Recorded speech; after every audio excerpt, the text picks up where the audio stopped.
Hey, Tony Gas is here. I wanted to pop in. Now, y'all got to forgive me. I don't know how well you can hear me because, I'm in my office and I feel like sitting back on this one right here while I'm shooting this video. So hopefully you can hear me decently because I don't have a microphone hooked up on here. But I wanted to talk about this because this is interesting to me as well. And I'm going to leave the comments open. Not for, you will get blocked for being stupid and like hating and bashing, but just to further understand this, because I've heard a lot of talk about this and a lot of people saying, Kamala got a white husband, and there is stuff to be said when it comes to race relations. One of the things that I've been noticing is the biracial NBA players and how many of them are that are excelling. And I've been really respecting the fact that, wow, here's two sides that used to hate each other, a long time ago, like openly, and black people were slaves, and then now people started coming together across the aisle and they producing greatness in their children. And that's interesting that here it is, if you white, here it is the race that your people hated. Now you are mating, reproducing with this group of people who were seen as like a third of a person, and then your sons and daughters becoming world leaders. I mean, even like with Barack Obama, having a white mom and a black dad and becoming the president, and now Kamala, they saying she mixed. They saying she Indian and Jamaican. That's what my wife is. Which in Jamaica, it's different unless her parents met in America. But if both her parents from Jamaica, it's different. It's kind of, they'll do that type of stuff, and they just call themselves Jamaican. And one of the things I noticed is my wife's sisters are Jamaican, like Indian Jamaican, and they both have white husbands. And here's the thing that I realized, being a relationship coach and a matchmaker, when it comes down to this stuff, it's not always about you not liking yourself. Because see, one of the things that we do see is with some people, we see self-hate. We see a self-hate, and we see where someone feels like their race is inferior, so they want to date a superior race to feel better about themselves. And that's not always the case for every interracial relationship. And I got a homeboy who his grandma and mom, I think, is white, or his grandma white. And so he has a white wife, but he looked like a light-skinned black guy. And he was saying, I met a white woman. I didn't think anything about it. I wasn't trying to like escape black women, but I met a white woman. We hit it off, and it wasn't foreign to me because my mom is white, or my grandma white. Can't remember which one he said, or if it's both. And I was like, that makes sense. And what I noticed, just being able to look at the people that I know close to me who are in interracial relationships, what I see in most of them is a situation where their upbringing was different than other people who look like them. And they have a different worldview. So they really don't relate as much to people who look like them. And they may relate more to people who look the opposite of them. And when you really look at it, and every situation is different, and you're going to see situations of self-hate. Typically, you'll know when it's self-hate when someone marries outside of their race and they bash their own race. And they say, so like if a black man get with a white woman and he say, black women ghetto, and black women so loud and so ignorant and just so this and that. That's self-hate. Because to make that blanket statement about black women, when there are, yes, there's black women that's going to be ignorant, just like there's white women that's ignorant, just like it's every woman, Hispanic, Asian, every race got women who ignorant. So to say, all black women this, all black women that, to justify him being with a woman of another race, that is self-hate. The same thing when you have black women who get a white man and they start bashing black men. And it's like, listen, I'm a black man and my wife living like the queen of the earth. She happy, she got everything she could want, everything she could need, and I know she at peace. And I know right now she texting me. She in London. I'm about to fly to London with my oldest son later today. She at her sister barbecue. Her sister is Jamaican, and it's like they dad is Indian Jamaican, the mama is black Jamaican. She marrying a white man, but the white guy, at the same time, when I study this stuff from a societal perspective, a lot of times it's not even about self-hate or thinking that another race is superior. It's just about who you meet and who you relate to. So I noticed, like with my sister-in-laws, they dated black guys, but it just didn't work out. The guys wasn't ready to settle down, or they was too young. And then at this mature point in life, they meet a guy, happens to be a white guy, because they in the same classes or same groups or same whatever. They talking, they hit it off.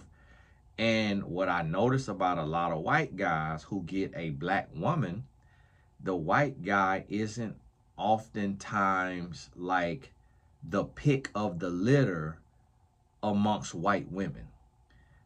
It's like the white women may be looking for a different type of white guy. And let me give you an example. Tom Brady.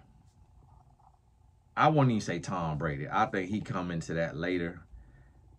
I can't really think of a white guy. But what I'm talking about the white guy is, if you went to high school and you had a football team and you supported the team, if you had a white quarterback, that right there, the white quarterback or the white guy on the basketball team that starts, and he might could dunk or he shoot a bunch of threes, that right there, or the baseball player, the white baseball player, you could pretty much pull up any white baseball player on MLB. Those guys typically become the prototype of what a white woman wants. Tall, cool, get along with the black guys. He might hunt and fish. He might be a country boy. He might have a little swag from the hip hop culture, but he him.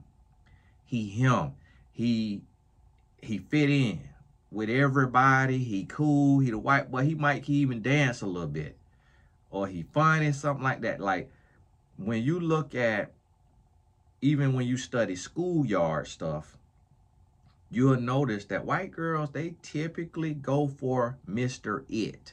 Like they not trying, like they very selective. Like they marry for fortune. They marry for fame. They marry for stability. Like they ain't trying. White people don't really marry for love.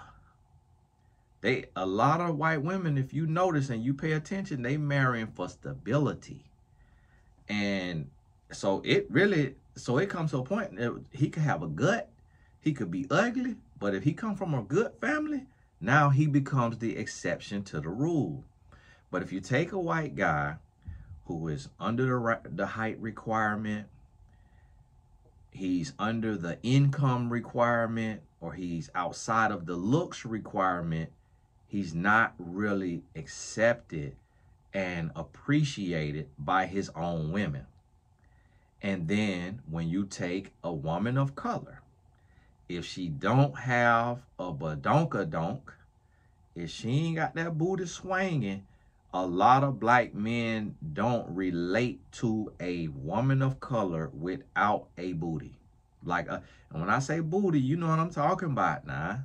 Hams, yams, okay? I ain't talking about the little tiny track booty, you know, of like a pole vaulter. I'm talking about, and a lot of black men, we grow up around that. We see that. That's honestly, to be honest, and I'm gonna use this personally, I almost left my wife when she walked away, and I looked at her booty, and there was none to be found. I was like, Lord, I don't think I could do it. But she is Indian and black. But her mama is a black that looked like maybe her grandparents may have another culture. And not all black people from Africa have big booties. That's not the case because it's different areas. But in America, we used to seeing some type of booty on a black woman. And and a lot of black women will attest to this, they don't get the same type of attention unless they have a very unique looking face or they have a unique story. So, and this is what you have to understand when it comes to these nuances. So with Kamala Harris, when I look at her and I take off 20 years, 30 years, I see somebody who felt like she didn't really know where she fits in. Like when you grow up, and I'm going to tell y'all this about HBCUs. If you went to a HBCU, I apologize. This might not apply to you. But when you grow up, like really immersed in black culture, like, and from the bottom to the top, like you around drug addicts, you around dope boys, like you watching drug busts, you watching SWAT raids, you watching fights in the street, your auntie, your uncle, they alcoholics or, you know, crackheads. The last thing you want to do is go to a HBCU. You do not want to be around a whole bunch of black people. On average. Now, if you grew up like that and you want to go to FAMU or Howard, God bless you, to each their own. But I'm going to tell you, for me personally, and every black person I knew, we didn't want to go to no HBCU. Now, my cousin went to FAMU, but it was like tradition for them. And they went to FAMU because my oldest cousin was in the band. And FAMU was known for their band. So that's why she went to FAMU, because she wanted to be the band experience. And guess what happened? She got there, and it took her 9 years to graduate because FAMU is a party. And she in the band, and they practice 100 hours a week back then. They done got regulations now. I don't know how many hours a week, but back then they practiced 100 hours a week. And that's real. I'm not exaggerating when I say 100 hours, because I played football in college 2002, 2005. We practiced 43 hours a week. That's more than a full-time job. But see, they got regulations now. And my niece went to FAMU. She flunked out in two semesters, 1.5 years. All she was doing was partying. It's a different party every night. It's a club you could go to every night. It was a big party. But guess what? With my niece, she talked very proper. She don't have a inner city slang. She don't have like a apartment slang or a project slang. She speak very proper. If you're on the phone with her, you're not gonna know if she's black, if she's white, or what. So she liked that Afrocentric black experience. For those of us, but she didn't grow up in it like her sister did. I mean, like her mama did, who was my sister. And like I did, I'm okay being in a mixed environment. I'm okay being around white folks. I want to see something I ain't seen. I know about all this right here. If I'm finna go into the world, I want to do something different. But a lot of people like Kamala, they want to get that black experience. And they want to have that, black culture. and they want to join the AKAs. They want to step. They want to experience. And what I noticed, on average, there are exceptions to the rule. Listen to me now. Get out your feelings. Listen to me. There are exceptions to the rule. But on average, what I noticed with a lot of people who go to HBCUs, it is about 60 to 70% of people who have been accused of not being black enough because their parents had some sort of money, and not like millionaires all the time or like rich, but just like with Howard, a lot of black celebrities' kids go to Howard. And so when people have been like raised in the suburbs and they didn't feel like black enough, or they didn't really feel like the black struggle, like they don't know what it's like to like live in an apartment, or lights get cut out or water get cut out, and they didn't really have that experience in their real formative years, maybe as a little baby, and they wasn't really like close quarters with drug addicts and drug dealers, and what people see as like a part of the black experience because of us coming from slavery. So if they didn't really have that, they really want to be around their people. They want to be around black people. They want to go to black parties. They want to be in black Greek letter organizations, and they want that culture. They want that. When you typically grow up around it, you want to see something different. You want to learn more about Asians. You want to learn more about whites. You want to learn more about Hispanics. If you weren't around Hispanics, sometimes Hispanics and blacks are in close quarters. Even if they at war, they in close quarters a lot of the times, because the situation is sort of similar, because you climbing up from nothing and not necessarily generational wealth.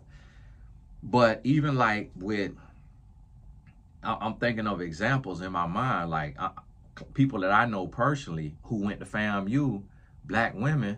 One of them, celebrity, but her mom is a professor and her dad is a professor. So she was raised in education, and she was separate. She was raised in the suburbs away from the hood. So when it was time for college, she wanted to go to FAMU, and she speak very proper. Another one I know, her dad she's a celebrity now, kind of. She know Kamala Harris, met Kamala Harris. Her dad a multimillionaire. Her dad a mogul. Like she was introduced into that. So she went to FAMU. And it's a lot of, even my cousin who went to FAMU come from a 2-parent home in a nice quiet neighborhood around no drug addicts, around no drug dealers. She wanted that black experience. So what you have to realize with a situation like Kamala, and because at first I'm like, do she think she better than us? Do she think she better than black men? Like, why she went to pick a white husband? Like, a black man ain't good enough for you to be your husband as a VP, to be your husband as a prosecutor, and all of this? Like, do you look down on black people? Now, one thing I have found, that answer is yes. That answer is yes. Even like for my wife's family, they relate more to white people. And what I mean by that, they relate more to white people than black Americans. And it depends on where you grew up. So like with my wife, where she grew up, when she went to private school at first around all white people. Then when she went to public school, now she get a little bit of a black experience. And she around typical, like black athletes. And, they trying to date, trying to holler at or whatever, go to college. She gravitated towards more the black experience than the white experience. But as you know, it may be true for yourself or people some people are ambiguous and they know how to speak slang or ebonics, and they know how to speak proper English, and it's what y'all call code switching. Me personally, I can't do it. Like, I can't put on no real believable proper voice. And it's a lot of people tell me, like, I open my mouth anywhere doing anything, and people be like, where are you from? And I'll be like, Florida. And they'll be like, oh, I'm kind of hearing like Alabama or Georgia or something. Like, you don't sound like you from Florida. I'm like, well, what Florida sound like? Because I said, well, my grandma from Alabama, and that's who I, spent a lot of time around as a kid and tried to emulate her speech patterns. They be like, yeah, that sound more like it. But now people from Alabama, they might be like, you don't sound like us, Tony. Or we talk like this, or we talk like that. But I always get it no matter where I'm going, no matter who I'm talking to, people say, why you so country? Like, man, you country. And they make a huge deal about it. And I'm like, and so that right there, that made me feel insecure growing up. Like, as I got older, that made me like, I didn't want to do YouTube because my country accent. I was on here talking real slow in my early days, 2011, 2012. I was trying to talk really slow, really low, really quiet, and I was trying to say everything correctly. I wanted every letter in the word. I wanted to super enunciate, pronunciate, whatever it's called. I want it out because I wanted to try to fit in, to sound educated, to sound smart, to sound qualified. And then the Lord said, I qualified you. And I didn't call you to reach people who judge people based on their accent. I call you to reach people who seeking wisdom, knowledge, understanding, growth, and a change in their life. And then when they see that you serve me, then they gonna look into me too. And when they try me for themselves, they're gonna find salvation and their life will never be the same. And you gonna be the one to help them get there. So be you. Because it's enough black men who sound the complete opposite. It's enough black men with bachelor's and master's and doctorate degrees. So everybody got a role to play. Be who you are. Blossom where you planted. And that's what the Lord said to me. And so this leads into these identity crises that we have. And I'm telling you now, as a black man who is country, who sold drugs, who was in the streets, we don't really relate to women like Kamala because of the education difference. Like, think about it. Your typical black guy is not finna be no prosecutor. Just like how here I am as a successful man talking about not finna be no. I done came this far in my life and still talking about not finna be no. And so now the educated blacks, they go to looking down. And a young lady just admitted it to me on one of the interviews. Y'all will see it come out later. She said, when I first saw you, I was like, no, I can't follow him. He too country. And so that's what we do as black people. Is very common. Like, we get to a certain level and we start to look down and we start to allow the school system to validate us and give us our self-worth. And we start to feel like that we somebody because we got validated by man, because we got a degree. And so then at that point, there starts to be a gap. There starts to be just this separation. So think about it. Kamala was in California. When you think of California, when you think of black men in California, what do you think of? Like, when you think of black celebrities from California, like, what do you think of? You don't think of the equivalent of Kamala. Like, when I, as a Floridian, think of California and I think of black men, I think of like the Bay Area and like LA. So I think of all the people: Snoop Dogg, Dr. Dre, E40, Nipsey Hussle. Not now one of them is the male equivalent of Kamala Harris. Now, I don't know where she's from, but that's the way y'all keep bringing up her record where she worked at. When you think of Florida, if you think of a black male celebrity that's out there that got as many followers as Kamala Harris, who you gonna think of? Like a Trick Daddy or something? When you think of New York, when you think of black men in New York, who you gonna think? Jay-Z. And then if you thinking about like the Philly and all of that, the freeway, all that. So when you think about celebrities who made it out of black men, it's only a handful of them that if you was doing matchmaking, you would feel like these people got enough core experiences to really get along. And so what I'm finding is the outlier could be also interchanged with like outcast. The people who don't really fit in all like with people who look like them. And I had a homeboy, he bought Kamala color. His dad is white, but like kind of like a little hue to the white. Like it didn't like not like white American man, not like, didn't look like that. Kind of looked like another kind of white, like a slight little tan to him, but he white. My homeboy mama is black. So the white dad, he talk about like I talk. So a picture of a white man who talk like me, he not fixing to be relating to these white women.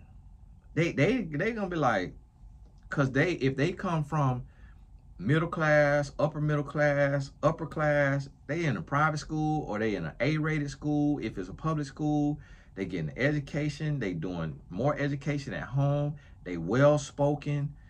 They well read. They educated. So if they meet a white guy and he talk like someone who comes from an uneducated area, they're gonna kind of look at him a little different.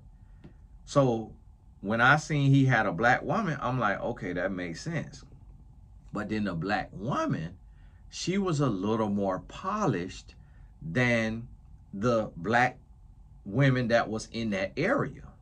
Because the black women that was in that area, they was more street. Like they will fight a man in a heartbeat. Like they will throw hands. Like you look at them wrong, you say something wrong, you getting paws put on you. They was not afraid of no man. We come from an area where the black women, they tough as men, they tough as nails.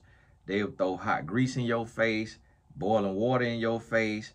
They will cut you. They will bust your windows. They will slice your tires. They'll sleep with your new girlfriend or your ex-girlfriend. Like they had to be in survival mode because the men, everybody was cheaters and everybody was beaters. So we coming up where you dealing with trauma. Everybody is just trauma passed down. What we call generational curses. So in that segment, in these areas, you have outliers. So in the white neighborhood and in the black neighborhood, and typically the neighborhoods are separate. In a lot of places in our country, the neighborhoods are separate. So if you got a white neighborhood and it's like, let's say they call it the suburbs, it's like the housing, all the houses look the same, 3-bed, 2-bath. And in my city, that was all white. Well, guess what?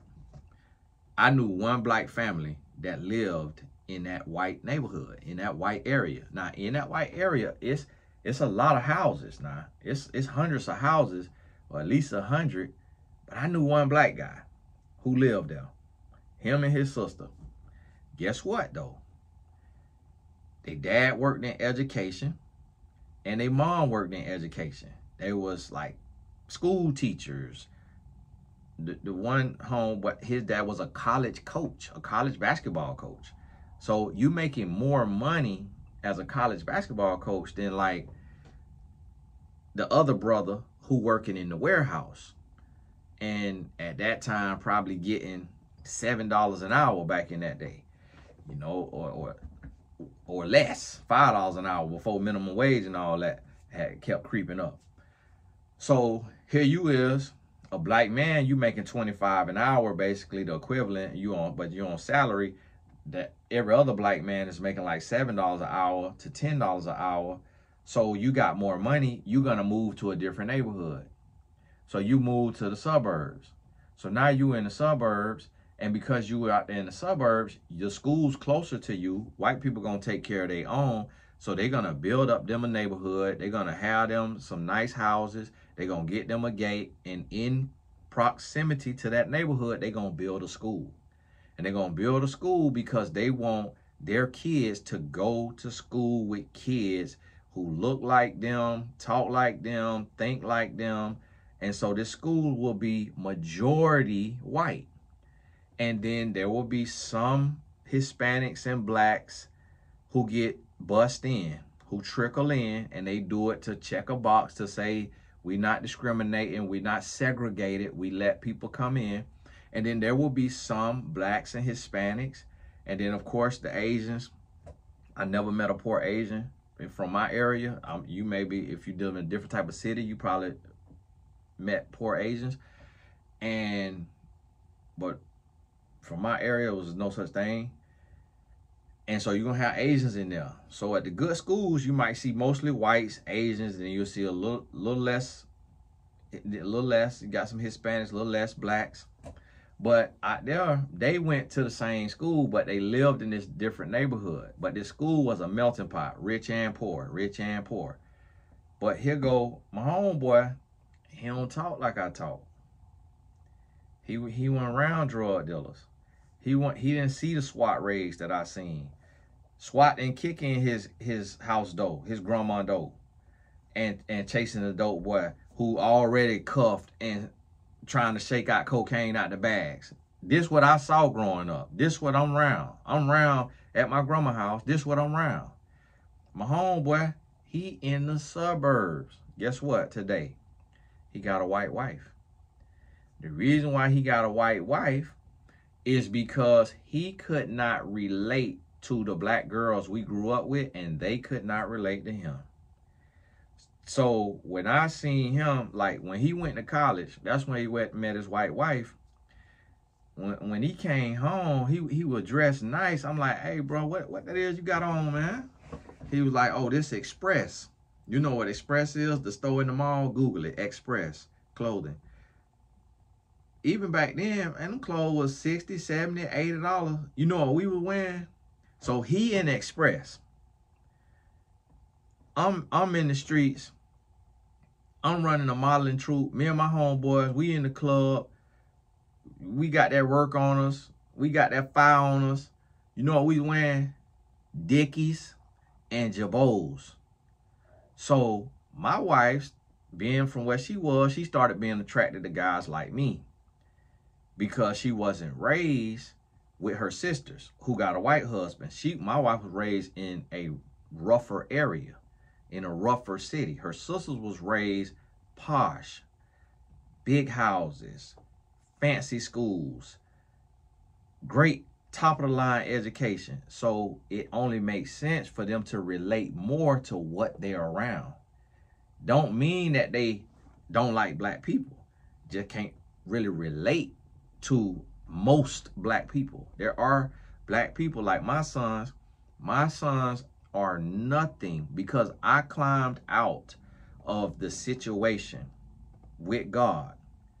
And God brought me out of what I was used to. My sons are nothing like me. It is mind-boggling to me. Like, my son speaks so proper. Like, when my son talk, my oldest son talk, sometimes I have almost a gag reflex because I'm so country that I do not like that real strong white boy voice. Like the voice, dude, like, man, like, this is crazy, dude. Like, man, I was like, oh my goodness, dude. Like, oh, that right there, I kind of be like, and that's just my own pet peeve. But for me, it's just because I'm triggered by it. Because I grew up in a city with racial lines. So I grew up in a city where we had race wars, to where at the school, a fight would break out, all the blacks versus all the whites. And then after the white people get the brakes beat off of them, the next day, Ku Klux Klan would come. So when I hear somebody who talk really, really white, it's not that I don't like white people. It's just that it triggers me it triggered a trauma that I experienced from white people. Growing up, being called the N-word as a racial slur. We didn't use the N-word back then as for like fun and just talking. Nobody said the N-word back then. You know, adults might be like, but like kids, we didn't use that. So when I'm in elementary, 3rd grade, white boy get mad at me and he say, call me that N-word with a hard R. Now, everything about him, his walk, his talk, his dress, his lingo, his voice inflection, I despise it because he called me the N-word. So when I hear my sons with that same voice, sometimes I'm like, but at the same time, I had to be real and I had to be honest and say, listen, the school system is not really that good. So if I want my sons to have a higher, like right now, my son in talks with Yale, like Yale recruiting my son. Yale don't know my high school exists. Yale don't know my whole city exists where I grew up. But they reached out, the coaches at Yale, the soccer coach just reached out to my son and say, hey, send us your transcript, send us your test scores. We finna shoot this over to admissions to get some feedback, to get a feel on how you line up and if you could get in here to Yale.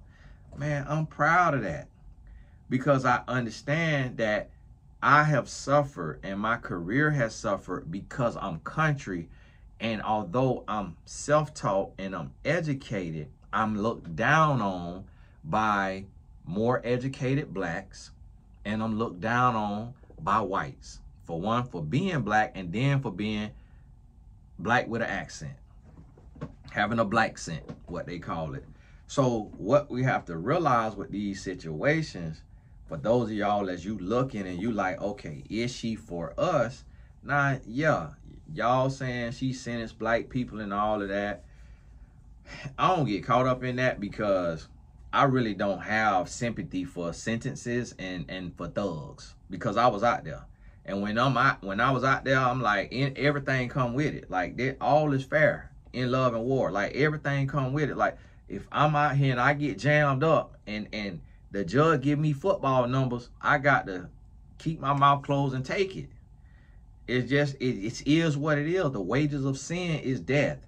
So I ain't mad at the woman for doing her job because that's what everybody was doing. That's what every judge was doing. That's how my uncle doing 40 years for selling $20 worth of drugs to undercover agents. But he didn't accept the 1 year and a day. See, that's the thing what a lot of people don't understand is the law is written a certain way. And when you get this drug crime, they offer you a year and a day.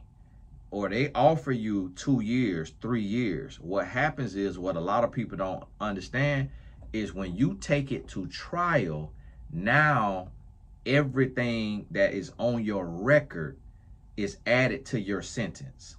So when my uncle was offered a year and a day, so I could say, yeah, my uncle doing 40 years for $20 worth of drugs. That is 100% true. It's on the transcripts. You could read the court transcripts. But he actually doing 27 years because you don't have to do all the time and some of the time run together. So on paper, it looked like 40. It's actually 30. And then he get 3 years knocked off. So he going to do 27 years. He's already served 17 or so, about 17 or 18. He went in when he was 46 years old. He was not a threat to society, but they offered him a year and a day. You know why he turned down a year and a day? Because of pride, ego, and drug addiction.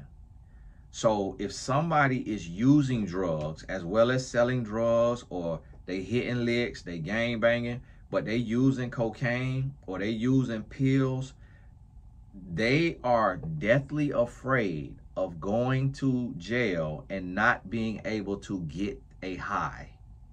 They are deathly afraid of the withdrawals. So they will try to prolong their sentencing and prolong their case to feed their addiction. And so this, what you have to realize is this is what Kamala was dealing with. But if you never been in the streets, you don't understand how the law work, and you didn't take criminology class. I'm a criminology major. I was in college for 8 years. I was selling drugs while I was in college, but I was a criminology major so I could beat the system if I got jammed up. I needed to know my rights because I was breaking the law, so I need to learn the law. So I was in criminology classes with a 1/4 pound of weed and a 380 handgun. So this ain't coming from just no random talking head online. This is coming from somebody who was out there trying to get jammed up, in the sense, meaning I'm taking them chances. I'm taking them risks, trying to get that money that way instead of just working hard, busting my butt, doing a regular job. I had regular jobs and quit them and went to the streets. So I want you to understand, for what Kamala did, that y'all saying she did, I ain't really sat down and read all through it because I already get it. It's not finna be nothing shocking to me. A lot of y'all voted for Joe Biden, and my son just was telling me the other day that Joe voted for segregation back in the day. Say he didn't want his kids to be around, you know, zoo animals, or be around thugs, or whatever the word was he used. I can't remember the word he said. I could look at Joe and tell it, but at the same time, at that time, where segregation was a thing, you think a white man who in politics, who know Ku Klux Klan, who know these guys, even if he wanna care for black people, he forced to not care for black people, because as a white man, if you go and you stick your neck out on the line for black people, you finna lose your neck. So a lot of times people not really thinking of the situation that somebody in. So here you got a black woman who is black and Indian. She become a prosecutor. That don't happen every day. So she not finna get in the system and then try to rewrite the law and say, oh, this black man who was selling these drugs or committed this murder or this attempted murder or whatever he did, he taking this to trial because we got a similar skin color. I'm gonna try to, overt the law, go around the law and change this, and I'm gonna give him a slap on the wrist. Who finna risk their career? Who finna risk all their hard work to show favoritism? And it's like, that's where it'd be a lot of ignorant people talking. It's like, if you in that position and the law says, if you accept this right here deal that you offer, you get to do that deal and you may get out earlier after doing 85% of the time. You got good behavior, you ain't even gonna do the whole stretch. But if you don't take that deal and you go to trial, this is how trial works. The law is written. Kamala didn't write the law. So you go to trial, we bringing up your first charge, your second charge, your third charge, your fourth charge, every charge you had in your past, it's all coming back. Because now this judge that is on trial for weeks with you got to be paid. Everybody in the courtroom got to be paid. You costing a lot of tax dollars. You costing a lot of money. If you found guilty, you getting the book thrown at you. Now, if you is proven innocent, you ain't got to pay us nothing. You pay your lawyers if you had lawyers, or if you represent yourself, or even if you had a public defendant, you ain't got to pay us nothing, because that's the law. Even though all these tax dollars was spent for you to go to trial, you innocent, you good. O.J. Simpson did it. He went to trial, he got off. Okay, they ain't say, O.J., now you got he had to pay his lawyers, but they ain't say, O.J., you got to pay the judge because you went to trial. No, the judge getting paid by the state. And so that's what you got to realize and understand. So here you have this situation where you got a woman who becomes an anomaly. So when you take a woman who black and Indian, she climbed the ranks and become whatever, district attorney, prosecutor. That's an anomaly. That don't happen every day. We don't see that everywhere.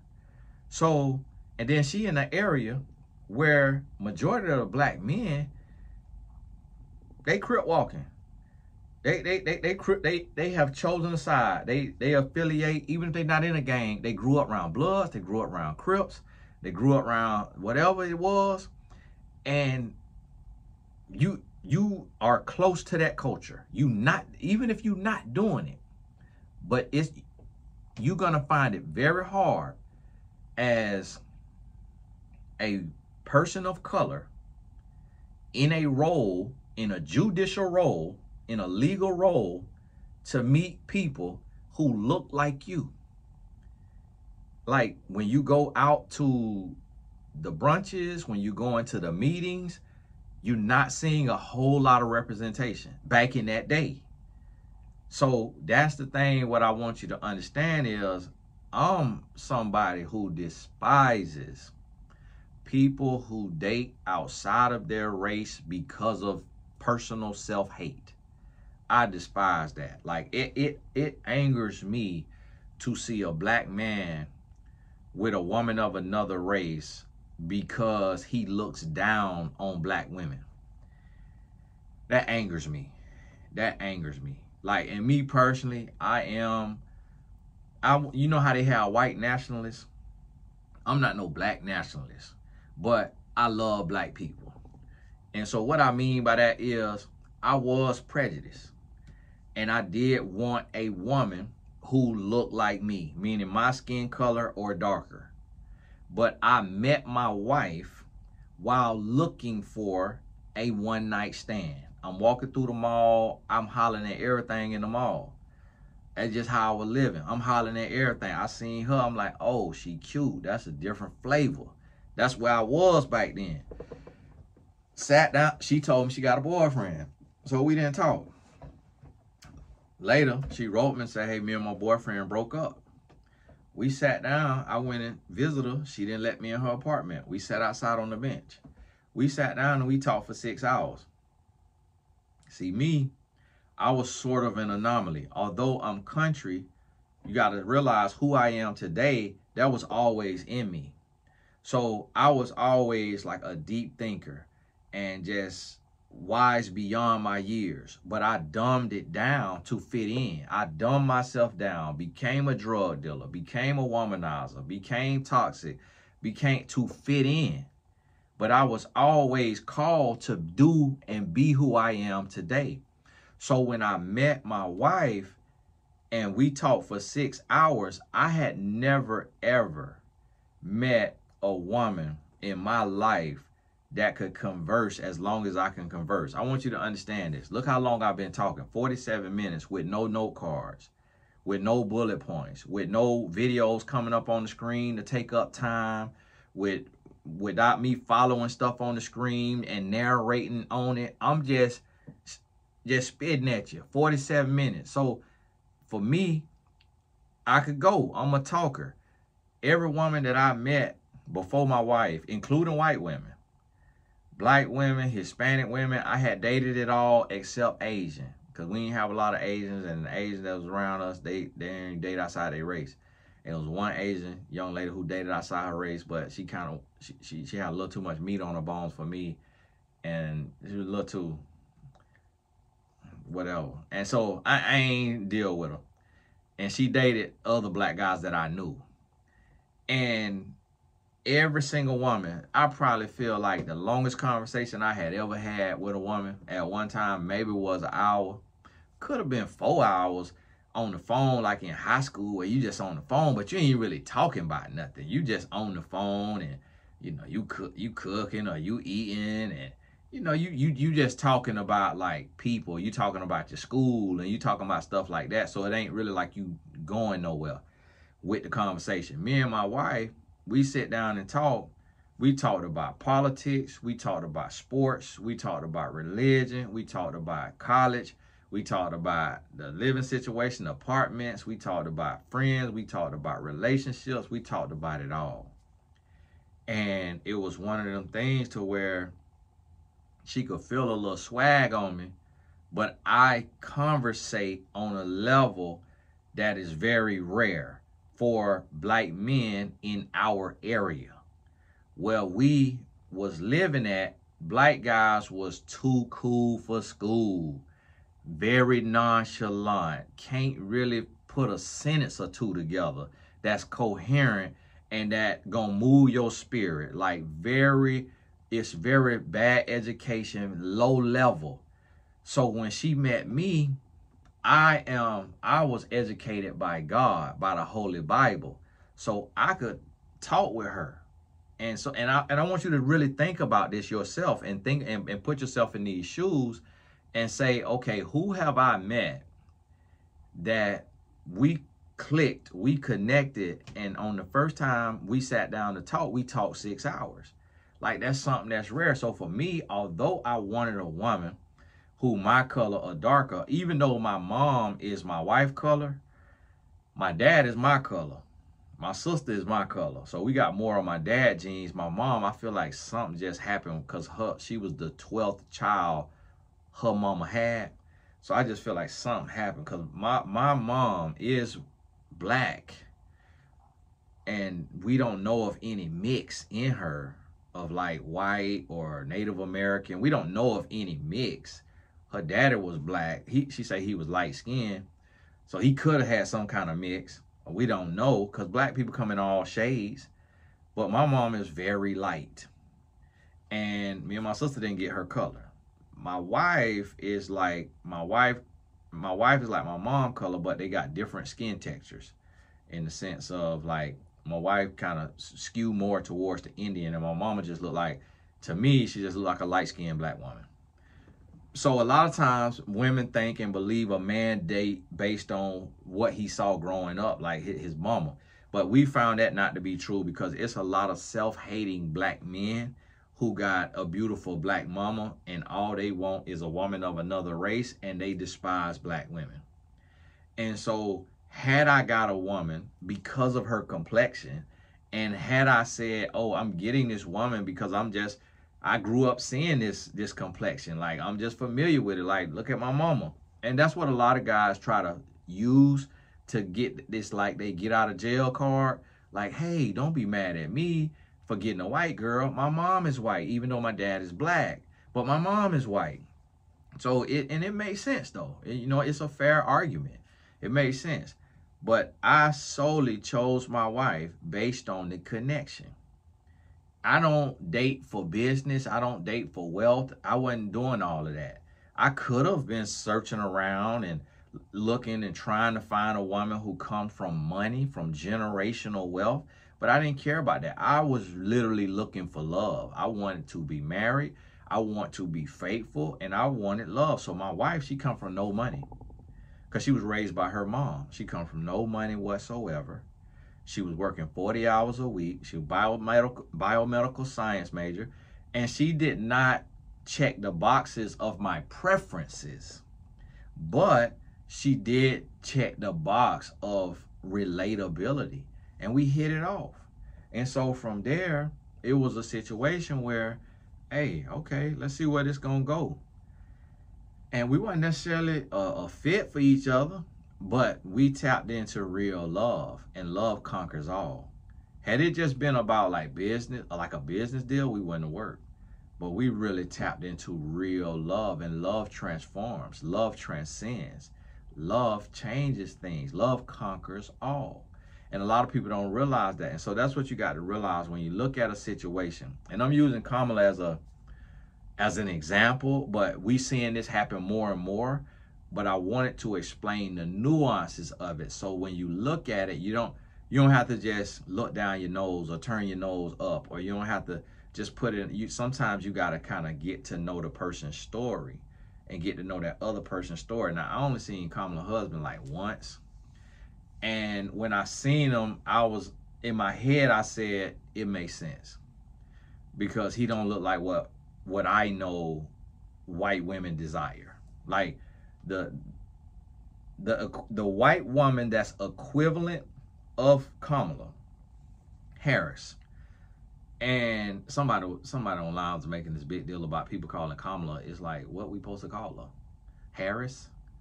It's like, for sake of speaking, nobody just finna be saying your first and last name. It's like we call him Joe, or we might say Biden, but that's because that's all you see everywhere. I called Donald Trump. The other day I call him DT. I call him Don. Some people call him Orangey. It's like, stop finding something to be offended by. Like, y'all so sensitive. There's so many people out here that's so sensitive. I know you ain't one of those people because you're on this channel, but I just get tired of people finding anything to be sensitive about. It's like, man, listen, we live in the real world. You're going to have to pull your britches up, have some tough skin about yourself, and stop looking to be offended. Because if you looking to be offended, you're going to find a reason every day, all day long. And guess what you're going to do? Lose in life. You're not going to reach your full potential. So when you looking at this situation, I'm going to be honest with you. I was in my feelings about Kamala Harris having her white man. And it's only just for selfishness of wanting to see black people on that level. Like, just see on that level. But it might not even be meant for right now. And who knows if it's even healthy. And then when I saw Barack, at the same time, it still was like, are the people who don't look like me choosing Barack because they're saying, hey, he has half of us in him, so that makes him better than the black men who don't have any of us in them. So we're not really voting for black people or for him per se. We are okaying it because he has a white mom. So that's how I was looking at it, knowing, but because my lens comes from growing up around racist and prejudiced white people who would rationalize in that way and say, hey, you know, boys on average take after their mom, and the mom typically do a lot of the raising, and he was raised by his mom, and he take after his mom, and his mom white. So I know people who would rationalize in that way, and so that kind of made me feel like, yeah, okay, he black. That's a step in the right direction. But man, I want to be able to see one day a black man or a black woman who is black. Like, nobody calling them mixed, nobody calling them biracial. They black, and they love the skin that they're in. They're not black and just bashing black people, and they sound like Donald Trump, but they black. But they black, and they love their blackness. They love their culture. I want to see that one day, and I'm praying I get to see that. And I don't care if it's a Democrat or a Republican, because honestly, they're the same. A lot of people don't realize it. It don't matter. Republicans try to pride themselves on being like a Christian party. That ain't gonna last forever. That's not gonna last long. You read your Bible. You read the book of Revelation. It will be eventually Republicans approving the same stuff that them Democrats approve. Me, I'm not a Republican or a Democrat. I am a Christian. I am a Christian. That's what I'm is. Okay? Now, who I vote for, that just depends on who up there running. And if I don't like now one of them, I might vote for somebody else's name that's down there on the list. I might vote for Cornel West or whatever. The man, I seen he on the list. I don't know, but I pray on it. I sit on it, and I see. And I'm going to see if I'm going to even go. Now, everybody, that's taboo to say now. That's taboo to say. But sometimes for me, I'm just like, man, I'm going to let y'all who really care about that stuff and who really studying that stuff, I really don't get all too much in that. I study relationships. I study families.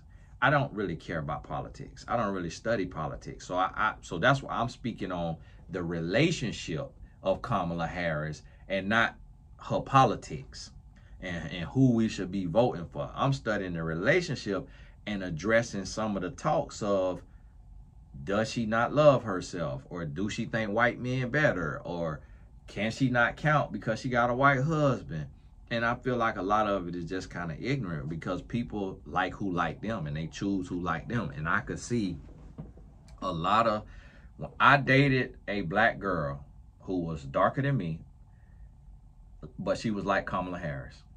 Her mama was like Indian, white, and black. And so the girl, although she was darker skinned, she was Indian, black, and white. And I remember saying to myself, I was probably 19 years old. I remember saying to myself, like, I have two in one. She act and talk just like a white girl, but she is a black girl. So I'm like, this is two people in one.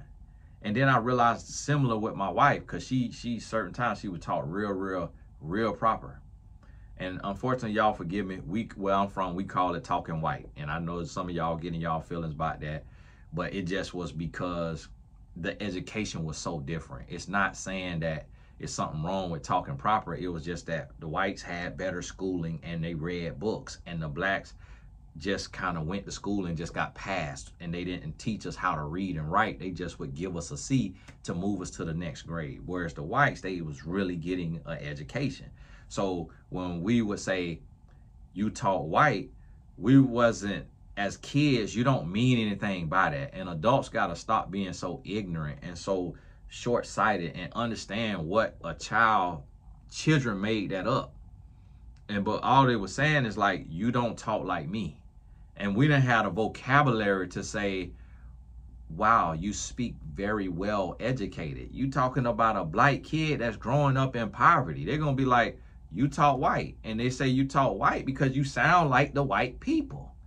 It ain't trying to say nothing about you. And it's like, well, how do you talk like that? Like, where'd that come from? Oh, well, I went to this school and I live over here. So that's all I was around was white people. So I just talk the way I talk. It doesn't mean that I talk white. I just talk the way that I talk. And then the black people are like, well, excuse me, sorry, I ain't mean it like that. I just was saying. And so we have these lines that's drawn in the sand over misunderstandings, over a lack of care or ability to seek to understand. Because if somebody say you talk white, if you look at them and where they come from and why they saying that and their level of vocabulary and what they mean by that, then you would be like, okay, well, they do got a point, because it's majority of white people who talk like this. And if majority of black people talk like them, then I get what they're saying. Could have said it better, could have said, wow, you speak very well, or wow, you speak very proper, instead of putting a color to it. I'm offended by that. But that's the thing. Not everybody know how to articulate the way that you want them to articulate. But when you seek to understand, then be understood, now you understand the differences and the nuances of these people and how sometimes these relationships come together. So what I'm going to ask you to do is to look at the biracial couples that you have access to, the ones you know personally, and see if you can identify how they don't necessarily relate to their own race in every way or in multiple ways. And they kind of was both almost pushed out, so to speak, or seen as different, or seen as an anomaly, or seen as more than or less than or different than. And then they found each other and they said, I'm not appreciated by my people. You're not appreciated. The other person said, I'm not appreciated by my people, but I see the beauty in you. We see each other. Let's be together.